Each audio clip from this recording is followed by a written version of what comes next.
What's going on, FA Nation? Welcome back. This is the Fantasy Alarm NASCAR DFS podcast. I am Dan Malin, and I'm joined, as always, by our FSWA three-time NASCAR Writer of the Year, Matt Selz. Matt, we're coming off, I don't know, not the worst Texas race we've ever seen. Chase Elliott gets back to victory lane for the first time since late 2022. He did miss some races last year, but all in all, kind of good to see the 9-car, one of NASCAR's most popular drivers, get in victory lane. Certainly, you can make the argument that when Chase Elliott, can win some races, that's not bad for NASCAR. No, that's what the talking points have been most of this week. I mean, I know Kevin Harvick hit it pretty solidly on his podcast. He said it's good for NASCAR. He likes Chase. It's hard not to. I mean, whether you think the NASCAR bends the rules for him or not, I don't know. I think they bend it whenever they see fit because they certainly let Denny get away with an early start earlier this year. So, but yeah, I thought Bubba's response was hilarious. He said, "Great, now we can't get rid of Texas because Chase won." Which I thought was a tongue in cheek. He did say congratulations, Chase, but it was a tongue in cheek reference to why are we going to get rid of a track where the Golden Boy wins? Yeah. By the way, speaking of that, I think I saw a stat that his last, how many wins? Was it 13? I don't think it was 13 wins. But the last, I don't know, several wins have each been at a different track for Chase Elliott, which is he's not doubled up at a track in a while. Yeah. I know he won a bunch at Watkins Glen, but like since the last one at Watkins Glen, he hasn't won one there, and his wins have come at all different tracks, which is interesting. Has his only next gen road course win been Coda when they first? Yeah. No, wait, was that even in the next gen car? I don't think it was. No. Does he have a road course win in the next gen car? I don't know. This was his first mile-and-a-half win or top 5 in the next gen car. Yeah. I guess all we got to do is pull up his 2022 season. That's true. Which was, an astonishing stat to hear. But yeah, overall, I thought I had a pretty decent read on the race with who to play. Ross Chastain getting spun out to end the race was an absolute killer for DFS and for my bets. But, it happens. He got loose, kind of checked up. Willie B didn't have any time to really do anything. So I don't really blame. At first, I thought Willie B bumpered him, but then when you watch the dash cam, there was nowhere for him to go. Chastain just kind of fell into his lap. So there was that. But now we get pure chaos at Talladega. We're back to the chaotic mess that is restrictor plate tracks. We haven't been at one of these since the first 2 races of the year. So nice little break. Now we're back. But I do think there's a little bit different strategy here than you might necessarily see at Daytona. And also, saw one of our colleagues talking about rewatching the spring Talladega race from last year. You're talking about Ryan Stevens? Yeah. Yeah. Not a ton of movement without the crashes. I didn't rewatch it, but I did see the tweet that you're referring to. Yeah, there was not a lot of movement there, which is interesting. So stack the front. I don't know. We're going full stack the front. That's a little bold there, sir. Insert the dodgeball bold strategy, Cotton. Let's see how it plays out. Clip, but yeah, I do think it's interesting that without crashes, it may be a little tougher to move up than we think it is. Yeah. And when I reference Ryan Stevens, I mean at Win the Race P1 on Twitter. Really good guy, nice dude. I subscribe to his site. He does a lot of really good stuff. But certainly, I think it carries some weight. And I also, Atlanta, from what we've seen, 4 bad races, 1 phenomenal race. I'm fine looking at Daytona and Talladega a little bit when I'm analyzing Atlanta. I don't really know if I like looking at Atlanta too much when I'm analyzing Talladega and Daytona. I can't really put my I can't figure out why necessarily, but it's just like I don't know. I'm just used to like the higher variance, more chaos, and it's not that we don't get that at Atlanta. I mean, they wrecked on lap 2 in this in the race 2 months ago. But I just think that we've seen bigger ones, and if Ryan's right, then like we could be in for a fairly uneventful race if we just get 30 plus drivers that want to do laps because they don't want to wreck their equipment. Imagine if all 36 drivers just try to drop to the back of the field. Well, there was the fuel saving that happened at Daytona, which is why it was relatively calm for a large chunk of the race, which irritated the ever-loving daylights out of all of the drivers. Do we see that this week? We probably will. We probably will. And let's not forget, there was a few years ago the SHR 1, 2, 3, 4 finish here at Talladega where they just had the right setup and those cars were not getting past. They were 4 out front and ran away from the field and led basically every lap of the race. And there were like almost. I'm surprised they didn't wreck each other. Yeah, there was almost no cautions. I can't remember if there were no cautions. Everything good there? It's just a horrendous sounding car going by outside. It sounds like gunfire. I see. That's what I thought first too. I was like, well, No. might have an incident on our hands.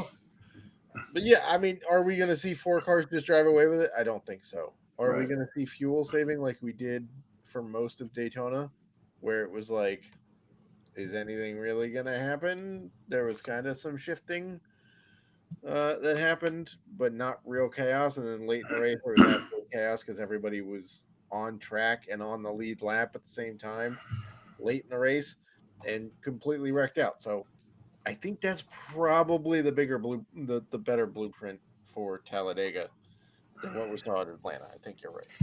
I don't want to be a Debbie Downer, but we do have some weather concerns this weekend, don't we? I believe so. I haven't rechecked them in a little bit, but I believe that there are some weather concerns here. Oh, okay. All right. So Friday, I am on the weather.com website. Friday during the day, isolated thunderstorms in the morning. Looks like chance of rain is 70%. Friday night, there's no race Friday night, but 50% chance of rain Friday evening. It sounds like there's a fair chance qualifying for the Xfinity Series gets rained out. Let's look at Saturday. You know what my favorite percentage on this website is right now? A whopping 93% chance of rain on Sunday. Yeah, they're racing Monday. They're probably racing Monday because it's going to be 69 and nice. And 5% chance of rain on Monday. So I would imagine. I think you also have to keep in mind this track does not have lights and it takes 2.5 hours to dry it. It takes a while because it's huge. It's massive. It's the biggest track non-road course on the schedule, 2.66 miles per lap. It's more steeply banked than Daytona. It's wider than Daytona. So it is a monster of a track to try to dry. I went to Talladega one year. It was actually 4 years ago during the pandemic and when tracks were reopening, but they were limiting how many people could go to the races. Right. I went to Talladega and it got the day I went, it got delayed. Went the next day, totally fine. But like when I was there and it was raining, the track is just so massive that there on one half of the track there was just a looming dark cloud with rain falling in certain parts, and then on the other side of the track, it was kind of like a nice spring day in Alabama. And so like it's such a massive track that you just get two different reads on the weather depending on where you're sitting. It's kind of like the fog tank incident at Pocono. Where in 2, because it's 2 miles away from the start-finish line, they had fog, and the rest of the track was perfectly fine. Where there was a turn 1 incident at Daytona a couple years ago where they thought it was dry, but it was wet only in turn 1, and everybody it wrecked the whole field. And the rest of the track. You and I have been to Daytona. Talladega is a much bigger track. It is the footprint of it is much bigger. So get ready for what may be a Monday race. There's no practice this week. single car qualifying, and then the groups move on. Qualifying does not matter, to be perfectly honest. I mean, maybe if you're thinking that it is a Daytona type race, and laps led may actually factor in early part of the race, then sure, getting guys starting towards the front will help with that. However, even though this is a 500-mile race, there are fewer laps in this race than there are at Daytona. Was it like 167 or 183? It's Something like that? 188 laps. So there are 12 fewer laps in this one compared to a same distance race at Daytona because this track is bigger, right? So it's 188 laps. But yeah, do we want to start digging in a little bit to the player pool? And then Definitely think we can. And I also think it's worth mentioning, we always talk dominator points. We could very well see like a long single file green flag run. That's great if you have that one driver. You better pray they don't wreck, but also don't expect the leader to get the fastest laps as well. Right. Fastest laps are typically more evenly dispersed. Yeah, usually it's guys mid pack or the guy 4 or 5 cars deep in the draft because that's where the draft is most effective in there. Mm-hmm. Yeah, it's crazy to watch to scale the on throttle time compared to fastest laps because it's usually the guy that's on throttle least is getting the fastest laps because they're in the middle of the draft and they're just getting pulled along by the wind, and so they're only at like 30% throttle where everybody else is at like 50, 60, 70%. It's kind of crazy. Yeah, so let's dig into the pool. Yeah. Okay. Let's try some new things. We're gonna try something new here. So it may hopefully it works. We're gonna try and share a screen so you can kind of see the player pool as we're talking about it. Hopefully it works out well. For those of you listening, all the more reason to go watch the YouTube video. So here goes nothing. We'll give this a shot here. Oh, look at that. Oh, look at this. Amazing. Hey, it works. Yeah, so here's, whatever. It's the tournament I clicked to open. Ryan Blaney's most expensive at 11 grand. Are we surprised? Not really. I mean, it's Talladega. Yeah. 2 of his wins come at Talladega. By the way, closest margins of victory in the history of Talladega are both Ryan Blaney because he wins by inches here. In general, look, if we look at the last 14 restrictor plate races, which is 6 at Daytona, 7 at Talladega, and the last one at Atlanta, because that was most like a restrictor plate race. He has the best average finish in the field, and it's 11.9. Nobody's averaging inside the top 10. He also has the most wins. He has the most top 5s. So I'm not really shocked to see Ryan Blaney at the top of, at the top of the salary here. It doesn't really matter, to be honest, either. This is a track where, you're going to get so many guys who are budget pieces that spending up for a couple of guys isn't that hard to do. I mean, it was 9,800 at Daytona. It didn't exactly go well. And to at Atlanta, it went a lot better. So I'm not surprised to see him at the top of the chart. Yeah, my the early week preview that I did for Fantrax this week is looking like I just leaned heavily on the 3 most expensive drivers because I mentioned Blaney, Byron, and Hamlin as like the top plays ahead of qualifying and all that. But like you can't ever really go wrong with Blaney or the Fords. You could play Blaney Cindric, Blaney Logano, Logano Cindric. You could do a full Penske stack. They will work together. They will pit together. Yeah. The Fords historically have been the best drafters in this type of racing. They probably get the benefit of also working with the Toyotas. The Toyotas, in recent memory, I don't think I've ever wanted to pit with the Chevys. I could be wrong.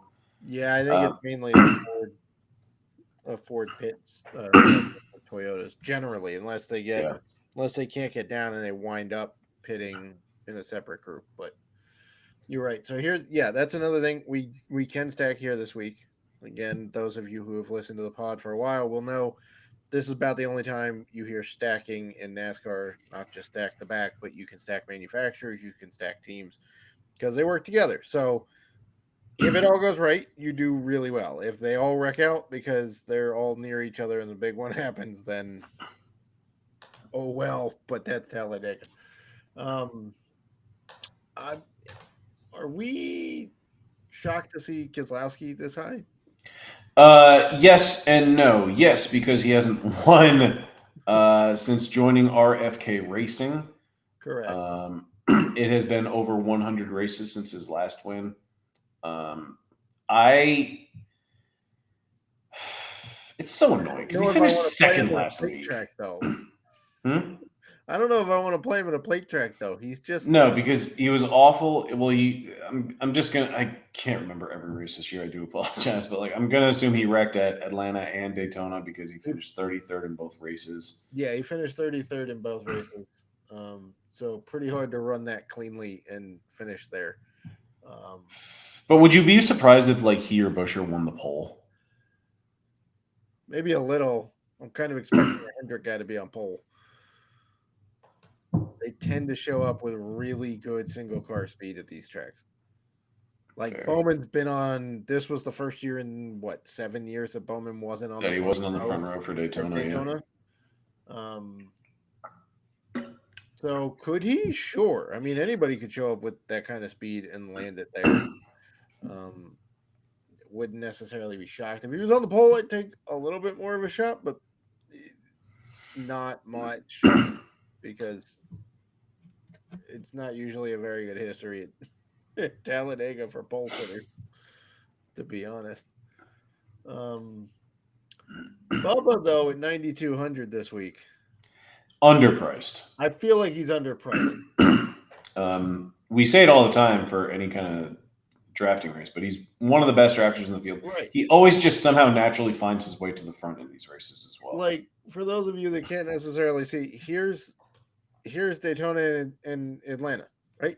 He's 8,500 at Daytona, puts up 61 points on DK, goes up to 8,800, and comes back with a 54-point race, which is perfectly fine. He finished fifth both times, had a decent, had some laps led, fastest laps, whatnot. I don't understand. This still feels, I know he went up from the other two, but this still Mhm. feels like an underpriced week for. Well, he won here before. He has one here. Also, the fans really don't like him. Which is unfortunate because this is basically his home track that he would. Essentially, I mean, he's from Yeah. Mobile, Alabama, so it is his home track. So yes, is he the most expensive he's been all year? Yeah. Is it still technically an underprice? I feel a little bit. So I think we're getting Yeah. value. I don't think that he's going to fly under the radar, though. I think he's going to be quite popular. Everybody, the secret's out on Bubba right now with Right. the plate tracks, right? So, I started laughing because I saw the guy priced underneath him on DraftKings, and we typically advise people to fade Kyle Larson anytime they go to the Super Speedway. I'm not playing Kyle Larson. I know he had a decent Daytona. That's the first time he sniffed the top 10 at Daytona in a very long time. Talladega is even worse historically for Kyle Larson. It's not been good. We got to go a ways down in the last 14 plate races. Okay, Kyle Larson has an average starting spot of 6th. He's been on the pole 3 times. You want to take a gander at what his average finish is? Way outside the top 15. Yeah, actually, Todd Gilliland beats him. I do like Gilly Gang this week. We will probably get to him later on. But Larson's average finish is 24th. Mike, He has 2 top 10s. Terrible. He has 2 top 10s in 14 races at plate tracks. Not what we call ideal. So the fact that Bubba has won here before, he has the second best average finish in the field at 12.9. He's got the second most top 5s in the field. is only $200 more than a guy who literally can't be bothered to finish inside the top 10 here. Is nuts. Yeah. I'm looking at the qualifying order in the event that qualifying is rained out, and basically the starting order would just be flipped. Right. It'd be inverse of Bob Pockrick has It does not look like fun at all. And No. sure, you could take the traditional route and just stack the back, and you would leave probably $30,000 on the table, or maybe 25 on between 25 and 30 on DraftKings. Yeah, I really hope we get qualifying in, just because it is kind of fun when you get those more expensive options starting at the back. It's good leverage to be underweight on. But yeah, like with too many big name drivers in the best equipment and the best drafters, essentially, it doesn't shape up to be super exciting in terms of like lineup building. But I mean, there are ways you can certainly get different. Ryan Blaney would start pretty much right in the middle of the pack, and we've already hyped him up as a guy that can move up and win. And by the way, if there's no qualifying, it's going to be an all Hendrick front row, because it'll be Byron starting second and starting first. And Kyle Larson would somehow start in the top 10, it looks like. Yeah, I think he might be exactly 10th. P10, yeah. God. Yeah. Daniel Suarez is a sneaky play there, though, to be honest. Well, he benefits from the fact that he had that great finish at Texas last week. And then let me tell you, like, if I had just listened to our NASCAR DFS preview and just looked at the qualifying and starting lineup, I would have just like played like leaned into the chalky options with like Elliott and Busch. Still probably would have played Larson because he was on the pole, and honestly, I think he still had an okay day. He had a pretty decent day till his tire evacuated the situation. Like, he lost 2 laps, got back on the lead lap, and I think he got into the top 10 at some point. Finished 21st, but still had 40 points because he had so many Dominator points. Right. So, like, if I had just not done any other research, like Sunday morning, I think I would have like just leaned heavy on like Ty Dillon, probably some Daniel Hemrick, who wasn't awful, but probably wasn't great either. But I would have probably had a much better day than when I started overthinking everything Sunday morning. And overthinking is what we're probably going to be doing Sunday morning when we're building lineups for this race.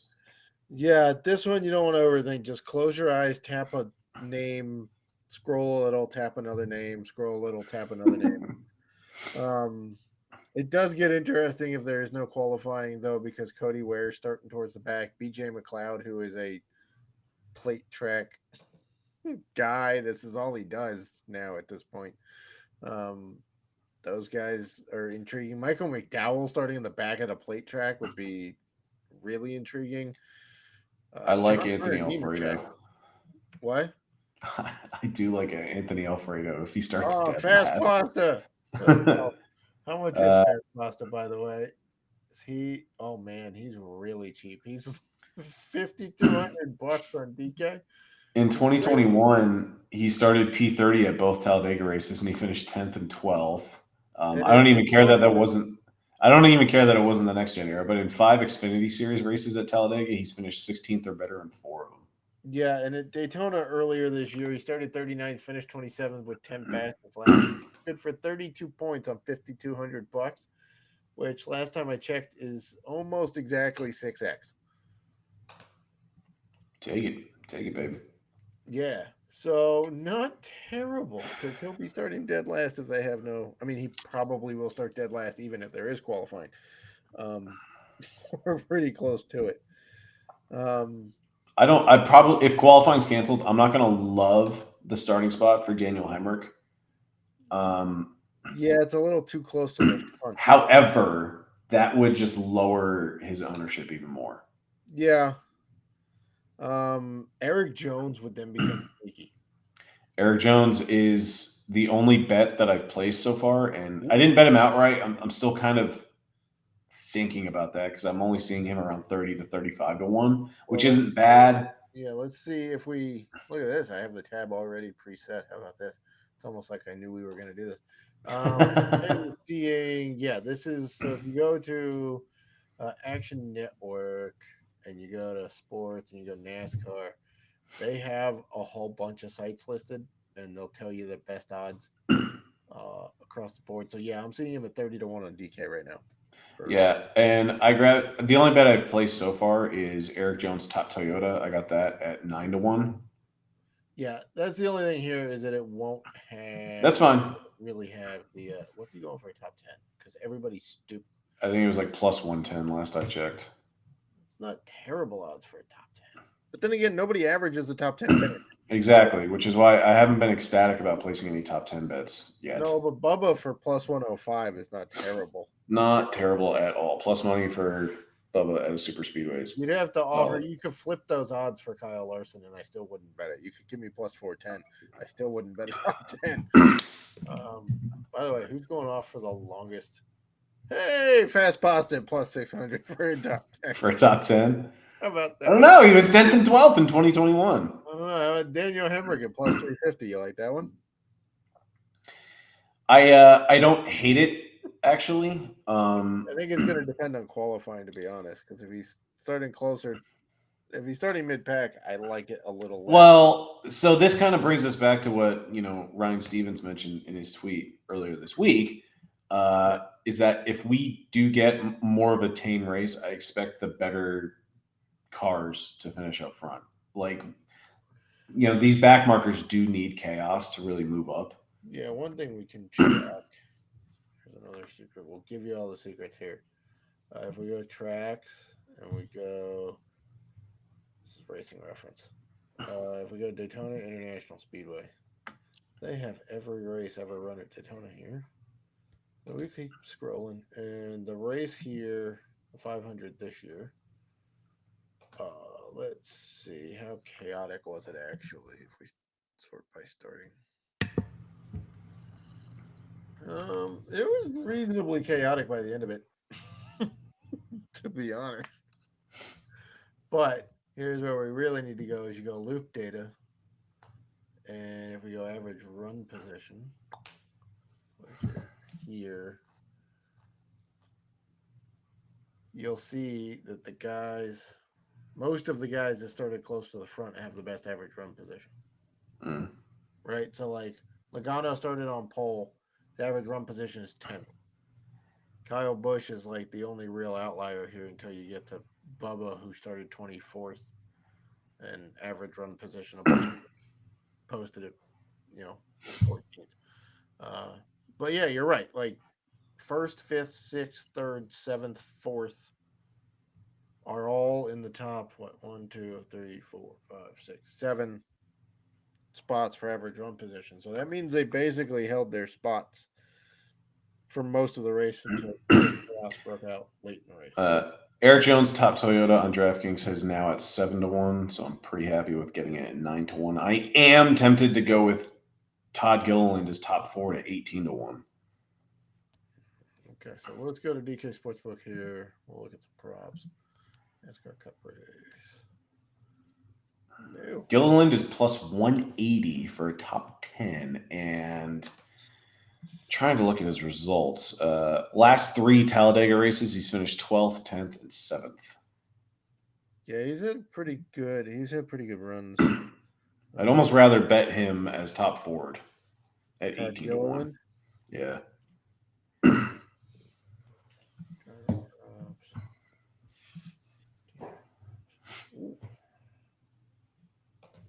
Ford's going off at plus 170 to win. Yeah. Chevy. See, top Toyotas are fun because there's only like 8 of them. It was a lot more fun 2 years ago. Yeah, when there was only. But here's the other interesting part: is that if you look at this, it's like Truex hasn't been great at plate tracks, right? Mm-hmm. Tyler Reddick's been okay at plate tracks.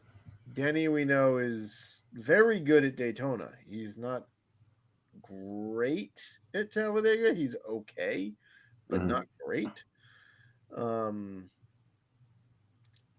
Seabell's kind of in that same boat. So, like, process of elimination really only gives you about 3 or 4 dudes that probably are the better bets to finish as the top Toyota. And we won't be the only podcast or show that hypes up Eric Jones. I think the secret is generally out that he's a pretty good plate racer. I mean, he's won at Daytona before. Yes. Just generally has like really good speed and good running position until chaos ensues and he's caught up in it. Yeah, I mean, if you're looking at these odds and you compare them with average finish among the last 14 plate races, Bubba has the second best average finish. He's going off at 19-5 on DK for top Toyota. John Hunter Nemechek, granted, only 2 plate races in that time. His average finish is 14th, which is the second best among the Toyota contingent, and he's going off as the longest odds at 18-1, which he probably should be. But just saying, like, Toyotas for me are always the most fun at these because you can kind of smartly eliminate about half of them. Whereas for Ford, you have a reasonable assumption that basically everybody but Harrison Burton and Cody Ware could finish as the top Ford. I mean, if we're being real, like, I'm sorry, Harrison Burton, but you're terrible. And Cody Ware probably has a great shot of finishing above Harrison Burton, but that's about it. BJ McLeod is 130-1 to be the top Chevy. Like, that's the longest time. Cody Ware's only 100 to be the top Ford. Because I was looking, and I kind of want to get a sprinkle of Daniel Suarez as top Chevy. Yeah. Because that's 16-1. I'm like, I don't know how I don't at least put something on BJ McLeod.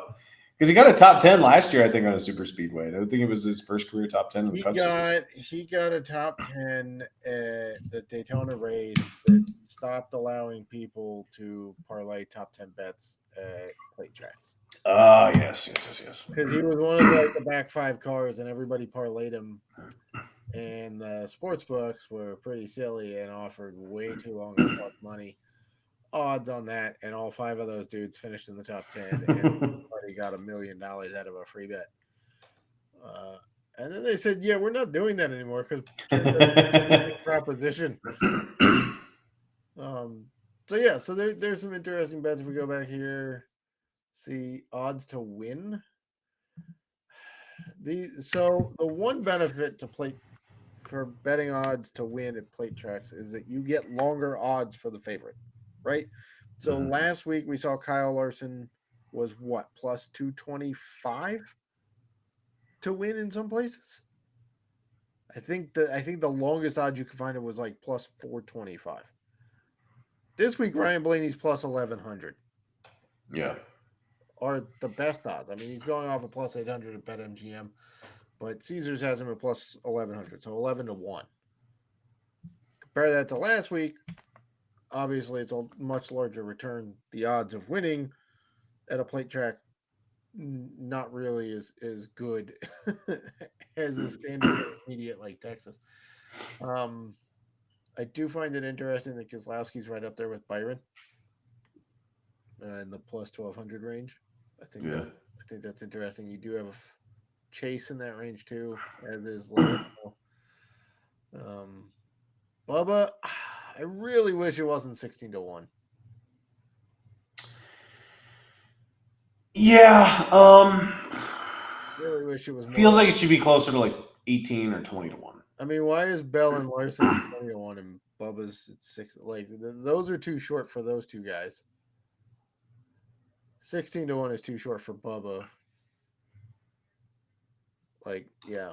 I don't know. I mean, am I not going to bet it? No, I'll probably bet that. But I just wish it was a better return. I never feel great about betting outrights at Talladega. Like, I'm an idiot, and I bet, like, way too long for outrights. Oh, yeah. Speaking of long shots, let's go see who can. You're going to talk me into some of these, so.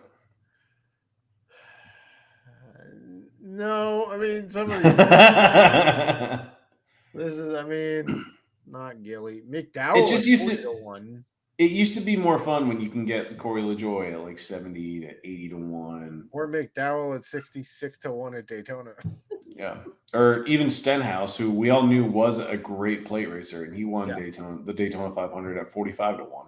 Right. Now he's 35-1 this week. So I don't know. I'd probably stay in this range. I don't think I'm going past that. because I really don't think anybody in this range has a shot. I mean, okay, I say that, but then Justin Haley shows up, and all that guy did for a while was win plate races in whatever series he went to. Mostly Xfinity. I'm still not betting Justin Haley to win. Will I play him in DFS? Yes. Sure. Yes. Especially since he's dirt cheap at $5,600. Like, there's no reason not to, other than he didn't do so well at Daytona. But, yeah, so it's kind of a throw a dart at the dartboard type week. How much salary are you leaving on the? We always say leave a lot, but then like it turns out the optimal lineups most times left like 2,500 to $3,000 on the table. Yeah, and it really just depends on where everyone starts, because it's more about like I'm just trying to hit my marks of getting some low owned guys that are starting in the top 20, and also I'm fine eating the chalk in the back of the field, but also like if qualifying is rained out and Daniel Hemrick is starting in like the mid 20s. I don't think anybody really plays him. He could be a sub 10% play, in which case I would like to be 20 to 25% in terms of exposure. Right. So, it sucks. It's not fun to say like, well, I need to see where qualifying, shakes out. But like, there is this theory when building lineups for a super speedway, you want one guy in the top 15 that carries some win equity. You want 2 to 3 guys between, P15 and P25. And then everyone else is pretty much just like starting deep in the field. But even deep in the field, you still find these like value plays that come in much lower owned than if we get like a more expensive driver. Like if Blaney or Hamlin, if something goes wrong and they start at the back, you're looking at a guy that's going to be about 35 to 40% owned in a tournament minimum, maybe upwards of 50% owned. But you'll also have a guy like Todd Gilliland, who's shown, as we've discussed, that he has top 12 equity here, and he'll come in at probably maybe half or a third of that ownership. Yeah, completely agree. I mean, I just built the lineup real quick. Some of the guys we've talked about already tonight: Blaney, Bubba, Stenhouse, Suarez, Jones, Alfredo. You could swap out. I don't know, if you don't want to play all three of these guys together, you could take out Jones and put in Gilly. You got $3,700 left. That's probably fine. Again, we don't know where anybody's starting. But and for the record, you can play the 3 most expensive drivers, which are Byron, Hamlin, and Blaney, and you can still make a solid lineup, leaving money on the table. And granted, it'll depend on where the 3 most expensive drivers start.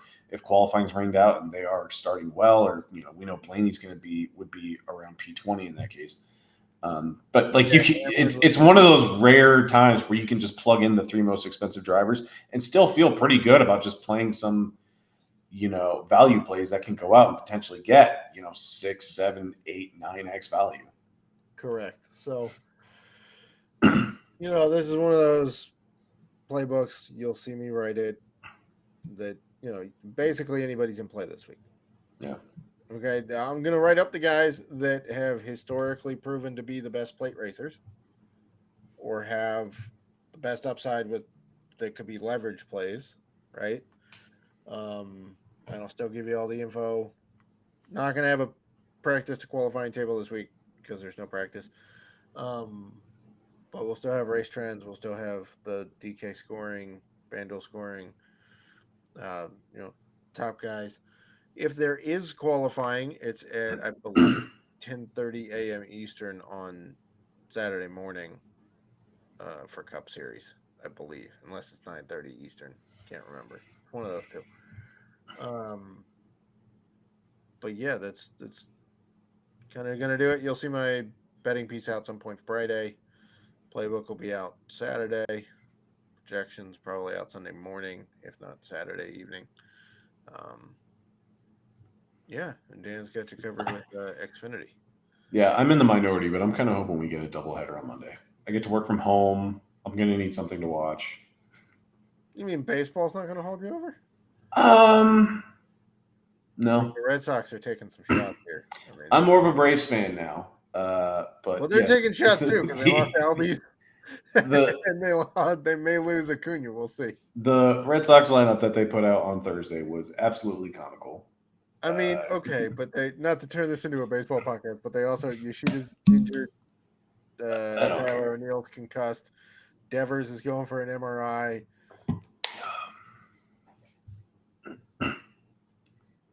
And we're now a baseball podcast. Yeah. Everybody's injured and it sucks. It's the state of baseball. But we'll be in the Discord We may this very weekend. well get a doubleheader on Monday because it doesn't look great on Saturday, and there doesn't seem to ever be a window on Sunday. I mean, there's literally a 93% chance of rain. Yeah, we'll be in the Discord on Saturday. If anyone has questions about, if they're going racing, I'll do my best to answer. Honestly, like I could easily see this being a wash, and we're just going to be waiting around trying to get updates on how long it's going to take the track to dry. I feel bad for anyone that's going out to the races this weekend. One of my best friends from college's younger brother is flying to Atlanta, and they are getting they pretty much rented an RV that they're going to be taking to Talladega for this weekend. And I almost feel bad for them now because it's a bachelor party and it's going to be raining the entire weekend. But hopefully they can stretch it to Monday if necessary and have a great time. I mean, the infield party at Talladega. It's a blast. It's great. It's a great track to party. Even I'm sure it's still going to be fun, even when it's soggy, because they're going to find all sorts of drunken stuff to do, right? Yeah. I mean, but yeah, I wouldn't hold your breath for any racing happening on Sunday. I also wouldn't hold your breath for any racing happening on Saturday because when NASCAR's in town, Mother Nature shows up. I guarantee you the radar is going to show perfectly clear everywhere but Talladega, Alabama this weekend. So, all right. Well, Matt, thank you so much for your time. Best of luck to you this weekend with Talladega, and best of luck to the FA Nation. Best of luck, FA Nation.